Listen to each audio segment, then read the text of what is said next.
Vote, রাজনীতি, নির্বাচন এটা কি উৎসব হইতে পারে? It's a serious business, come on. এটাকে একটা ফেস্টিভ মুডে হওয়া সম্ভব? আমরা যারা লম্বা সময় বাইরে থেকেছি, ইন্টারন্যাশনাল পলিটিক্স ফলো করছি গত 25 বছর থেকে, আমি কোনোদিন দেখি না ইউরোপের ইলেকশনের ব্যাপারে বলা হয়েছে the election was held in a brilliant festive mood and so forth. এটা বলা হয় নাই কখনো। অতএব নির্বাচন, রাষ্ট্র, রাজনীতি, ভোট এটা উৎসবের বিষয় না।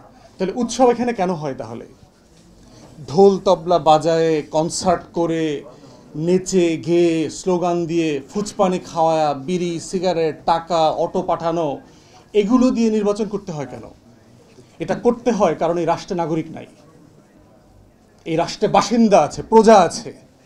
প্রজাদেরকে ফিস্ট দিতে হইতো আগে। আপনারা যদি মুভি দেখে থাকেন, হিস্টোরিক্যাল হিস্ট্রি যারা পড়েছেন দেখবেন যে প্রজাদের জন্য ভোজের আয়োজন করতে হইতো যখন রাজা তাদেরকে কোনো ব্যাপারে কনভিন্স করতে চাইতেন।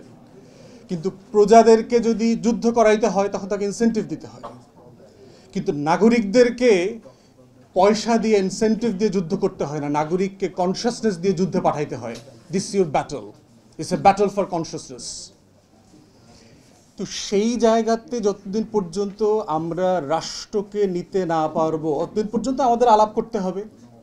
এবং একটা বড় দায় হচ্ছে এই রাষ্ট্রের 53 বছর পরেও কেন এসে আমাকে নির্বাচনটা তথাকথিত উৎসব মুখর করতে হয়। উৎসব মুখর জায়গা থেকে নির্বাচনটাকে সিরিয়াস জায়গাতে কবে আনবো? আমরা কবে নাগরিক হব? কেন আমরা আমাদের সম্মান, মর্যাদা বোধ আমাদের মধ্যে কাজ করে না? আমরা কেন 5 টাকা, 500 টাকা, 1000 টাকা বিক্রি হয়ে যাই? ন্যূনতম এই জাতির নাগরিকদের ভিতরে কোনো সেন্স অফ ডিগনিটি ডেভেলপ করে নাই, মর্যাদাবোধ ডেভেলপ করে নাই, যে আমি না খেয়ে থাকবো, 500 টাকায়, 1000 টাকায় ফুসপানি, বিড়ি সিগারেট অটোতে বিক্রি হব না।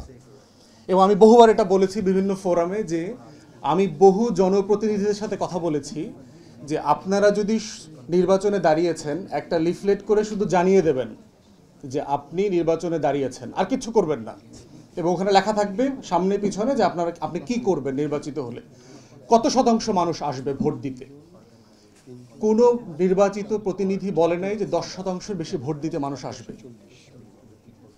5 থেকে 10% বেশি মানুষ ভোট দেবে না।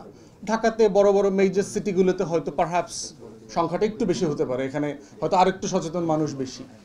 তাহলে যেই দেশের মানুষ নিজ দায়িত্বে নিজের টাকায় খরচ করে, নিজের অটোতে নিজের টাকায় বিড়ি কিনা ফু দিতে দিতে ভোট কেন্দ্রে আসবে না, ততদিন পর্যন্ত এই সংবিধানের lofty ideals would not make any difference to the nation. It will all remain the same as it is, like the way we have been, the history had proven through the Middle Ages. তো সেই জায়গাতে হচ্ছে সংবিধান বিতর্কটা আমাদেরকে centrally করতে হবে, কিন্তু এই জায়গাটা মাথায় রাখতে হবে যে এটা দিয়েই রাষ্ট্র পরিবর্তন হবে না, নতুন বাংলাদেশ হবে না, বাংলাদেশের সব সমস্যার সমাধান হয়ে যাবে না। সংবিধানে যা ছিল তার অধিকাংশ তো আমরা মানি নাই, অনেক ভালো ভালো কথা লেখা ছিল।